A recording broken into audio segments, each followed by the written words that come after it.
Question number 32. Four persons are co-owners of property in equal shares. The property was constructed in 2016. 1/4 property is self-occupied by the co-owners and remaining 3/4 is let out. मतलब जो पूरा house है उसमें का 1/4 हमको calculate करना है self occupied के फॉर्मूले से और 3/4 जो है वो लेट आउट के फॉर्मूले से होगा. The let out portion fetches rent of 1,80,000 per year. तो जो 3/4 पोर्शन लेट आउट है यानी कि रेंट पे है उसका एनुअल रेंट है 1,80,000 rupees. The letting value of the property as per municipal records is 2 lakh rupees. तो जो लेटिंग वैल्यू का मतलब क्या बताया था मैंने, फेयर रेंट. तो जो फेयर रेंट है प्रॉपर्टी का वो है 2 लाख. तो ध्यान रखना ये फेयर रेंट पूरे प्रॉपर्टी का है. तो जब हम फेयर रेंट को लेट आउट में लिखेंगे तो 2 लाख का केवल 3/4 लिखेंगे क्योंकि केवल 3/4 ही पोर्शन लेट आउट है. Municipal tax of 16,000 is born and paid by the owners. तो ये पूरे हाउस का जो म्यूनिसिपल टैक्स है वो ओनर ने पे किया है 16,000. तो municipal tax paid by owner तो आता है ग्रॉस एनुअल वैल्यू में से लेस होता है, लेकिन जब लेट आउट में लेस करेंगे तो 16,000 का केवल 3/4 आएगा क्योंकि 3/4 लेट आउट है. The co owners also paid ₹2,000 as fire insurance premium. तो fire insurance premium house property में नहीं आता है. Compute the income from the house property. Solution देखते हैं 32 का. सबसे पहले सेल्फ ऑक्यूपाइड काम करेंगे. सेल्फ ऑक्यूपाइड है आपका 1/4 पोर्शन. तो इसका फॉर्मेट बना लेंगे हम. Computation of income from house property. फिर जो भी असेसमेंट ईयर चल रहा होगा for the assessment year 2022-2023. Self occupied के केस में gross annual value, municipal tax सब कुछ नील होता है. सीधे हम एनुअल वैल्यू आउटर कॉलम में नील लिख देते हैं. लेस करते हैं हम डिडक्शंस अंडर सेक्शन 24 और 3 चीज़ लेस होती है. पहला 30% ऑफ एनुअल वैल्यू. तो एनुअल वैल्यू तो इसमें नील होता है, 30% का तो इसमें हमेशा ही नील रहेगा. दूसरा लेते हैं इंटरेस्ट ऑन प्रीवियस ईयर. तो लोन के बारे में कोई इन्फॉर्मेशन दिया ही नहीं गया है कि कितना लोन है या कितना इंटरेस्ट है, तो ये भी नील. फिर आता है इंटरेस्ट ऑन कंस्ट्रक्शन. तो ये तो बोला है कि हाउस कब कंस्ट्रक्ट हुआ, लेकिन ना ही लोन का पता है या लोन कब लिया है या ये सब के बारे में कुछ इन्फॉर्मेशन ही नहीं है, इसलिए इंटरेस्ट ऑन कंस्ट्रक्शन भी नील होगा. फिर उसके बाद ये टोटल यहाँ पे भी ये नील और ये आपका income from HP self occupied से नील ही आएगा. उसके बाद अब हम सॉल्व करेंगे लेट आउट वाला. लेट आउट है 3/4 पोर्शन. फिर से इसमें फॉर्मेट बना लेंगे हम. Computation of income from house property. फिर जो भी असेसमेंट ईयर चल रहा है फॉर द असेसमेंट ईयर 2022-2023. अब लेट आउट है, स्टैंडर्ड रेंट नहीं दे रखा है, इसलिए नॉट कवर्ड वाले फॉर्मूले से सॉल्व करेंगे. तो इसमें लेते हैं हम म्यूनिसिपल वैल्यू, एक्चुअल रेंट और fair rent.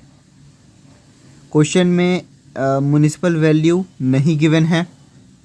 Actual rent per year का गिवन है 1,80,000 रुपीज़ और फेयर रेंट यानी कि लेटिंग वैल्यू जो है वही फेयर रेंट है. तो पूरा फेयर रेंट दे रखा है 2 लाख रुपीज़, लेकिन लेट आउट केवल 3/4 पोर्शन है, इसलिए 2 लाख का 3/4. तो ये हो जाएगा आपका 1,50,000. अब इन दोनों में से जो ग्रेटर है वो हो जाएगा ग्रॉस एनुअल वैल्यू, यानी कि 1,80,000 जो है वो हो गया हमारा ग्रॉस एनुअल वैल्यू.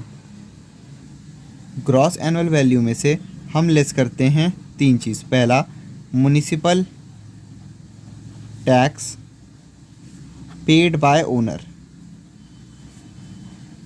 अब पूरे घर का यहाँ साफ साफ लिखा हुआ है कि ओनर ने ही पे किया है, लेकिन 16,000 तो ये पूरे घर का है और हमको लेना है केवल 16,000 रुपीज़ का 3/4 क्योंकि 3/4 ही लेट आउट है. तो ये हो जाएगा 4,000, ये हो गया 12,000. 16,000 रुपीज़ आ गया म्युनिसिपल टैक्स केवल लेट आउट वाले का। तो 16,000 पूरे का था, 16,000 का 3/4 ले लिए। उसके बाद हम लेते हैं वैकेंसी और फिर आता है अनरियलाइज्ड रेंट। इस क्वेश्चन में वैकेंसी और अनरियलाइज्ड रेंट दोनों ही नहीं है, तो ये नील। उसके बाद ये 12,000 हम सीधे आउटर कॉलम में लिख देंगे। 1,80,000 से हम लेस कर देंगे,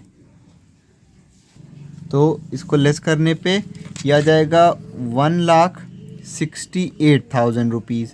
ये हो गया है एनुअल वैल्यू हो जाता है। उसके बाद लेस करेंगे इसमें से डिडक्शंस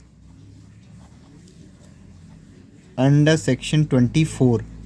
पहला डिडक्शन होता है 30% ऑफ एनुअल वैल्यू, तो हम यहाँ फिर से लिखेंगे 30% ऑफ एनुअल वैल्यू हमारा 1,68,000, ये जो यहाँ पे आया है। और 1,68,000 का 30% आ रहा है 50,400। उसके बाद लेते हैं हम इंटरेस्ट ऑन प्रीवियस ईयर, तो लोन के बारे में कोई इन्फॉर्मेशन नहीं है, तो ये नील।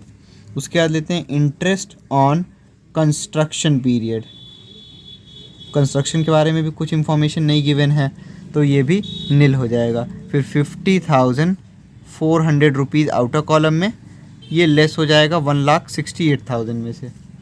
इसको हम लेस करके देखिए, ये आ जाएगा 1,17,600। ये हो गया इनकम फ्रॉम हाउस प्रॉपर्टी। तो सेल्फ ऑक्यूपाइड से नील आ गया और लेट आउट पोर्शन से आ गया 1,17,600। तो total income from house property भी हो जाएगा 1,17,600। उसके बाद हम यहाँ लिख देंगे total income from house property. House जो सेल्फ ऑक्यूपाइड था उससे नील हुआ है और जो लेट आउट था उससे हुआ है 1,17,600 रुपीज़ का, यानी कि total income from house property हो गया 1,17,600। अब ये टोटल इनकम हो गया। और अगर आप ईच पर्सन निकालना चाहो, क्योंकि इसमें 4 ओनर थे और चारों पर्सन का इक्वल शेयर था प्रॉपर्टी में, तो हर पर्सन का कितना इनकम है ये अगर आप निकालना चाहो तो each person income from house property, जो टोटल आया है इनकम पूरे घर का, वो हो गया 1,17,600 और सबका इक्वल शेयर है, यानी कि 4 इक्वल पार्ट्स में डिवाइड होगा, तो इसको 4 से डिवाइड कर देंगे और ये आ जाएगा आपका 1,17,600 डिवाइड बाई 4, ये आ जाएगा 29,400। ये ईच पर्सन का आ गया। तो total income from house property 1,17,600। और क्योंकि इसमें एक प्रॉपर्टी के 4 ओनर थे और चारों ओनर का इक्वल शेयर था प्रॉपर्टी में, तो हमने total income from house property को 4 से डिवाइड कर लिया और पर पर्सन की इनकम आ गई हाउस प्रॉपर्टी से 29,400।